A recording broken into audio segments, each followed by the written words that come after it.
Marvel's brutal vigilante, the Punisher, had made it to the screen a few times.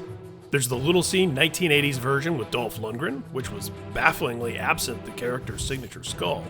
Thomas Jane was great in the role in the 2004 movie and the fan-favorite unofficial short Dirty Laundry, which came to Comic-Con in 2012. Always a war on somewhere. Ray Stevenson wore the skull in Punisher Warzone.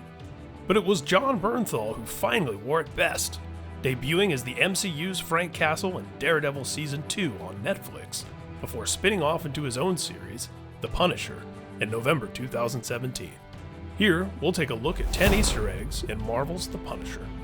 If you enjoyed this video, please like it and share it with your friends, and subscribe to TV Web to keep up with the conversation about all of the things we love. Welcome back, Frank.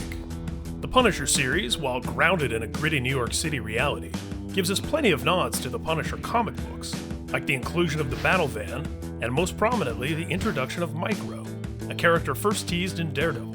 Here, Frank's computer-savvy accomplice is reimagined as a government secrets-leaking Edward Snowden type. So work with me. The series' excellent first episode, 3 AM, which could operate as a self-contained Punisher movie, ends with Micro uttering the words, "Welcome back, Frank." It's a nod to the 12-issue limited series written by Garth Ennis, published in 2000, and later collected as a trade paperback called Welcome Back, Frank, which also served as partial inspiration for the 2004 Punisher movie. The Gnucci crime family. Those dummies at the worksite who shouldn't have tangled with Frank Castle were full of bad ideas, including the big robbery that ultimately led to their demise. They dared to rip off the Gnucci crime family. Comic book fans should instantly recognize the name, as the Gnucci crime syndicate were major villains in Welcome Back, Frank.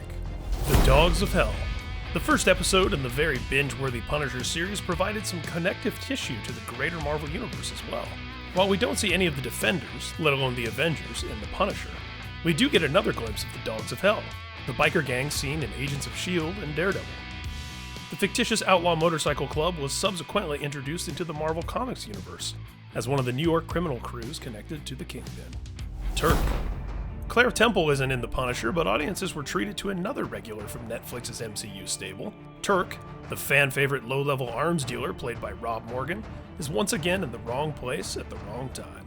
Thankfully, in a rare act of mercy against a criminal, the Punisher spares Turk, which means he'll be alive to potentially make appearances in new seasons of Jessica Jones, Iron Fist, and the like. MCU Headlines. A few framed newspaper items in the background give us the show's biggest reminder that The Punisher takes place in the greater Marvel Cinematic Universe. Karen Page hasn't taken down 2 of the articles framed by her friend and mentor, the late Ben Urich, who used to occupy her office.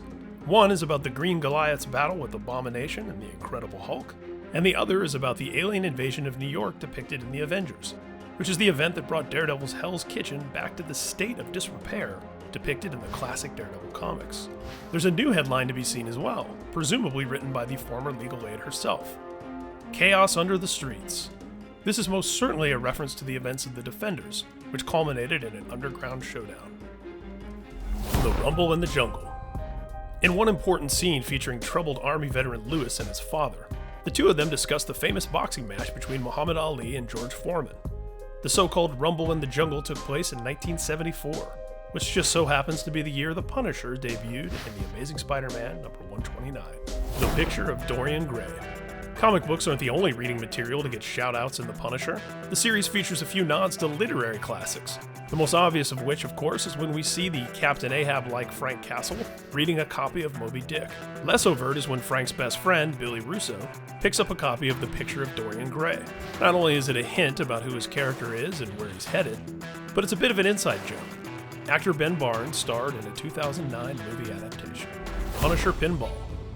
Like most Marvel characters, the Punisher has appeared in all sorts of mediums, from comics to movies to video games. One of the best Easter eggs in the Punisher series is a nod to an action figure set released by Diamond Select Toys, which featured a thug laid out on a pinball machine at the hands of Frank Castle. Jigsaw.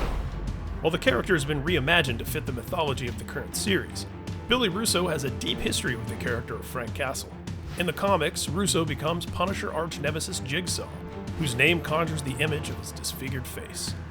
Of course, spoiler alert, The Punisher Season 1 wraps up with a clear indication that the MCU's Billy Russo is headed toward the same fate, cemented by the fact that Castle puts a bullet through his former friend's cheek before dragging his face across a broken mirror with gruesome savagery. That must have been what all the foreshadowing about Russo being so pretty was all about. Punisher Season 1 leaves Billy comatose with bandages all over his face. Stan Lee is still the man. Stan the Man Lee returns to the Netflix corner of the MCU once again as the literal man, in uniform as a police officer in promotional posters for the NYPD. In The Punisher, the poster can be seen near the location of the climactic battle with Billy. I thought he'd be taller. We hope you enjoyed this look at 10 Easter eggs in Marvel's The Punisher. If you enjoyed this video, please like it and share it with your friends. And be sure to subscribe to TV Web to keep up with the conversation about all of the things we love.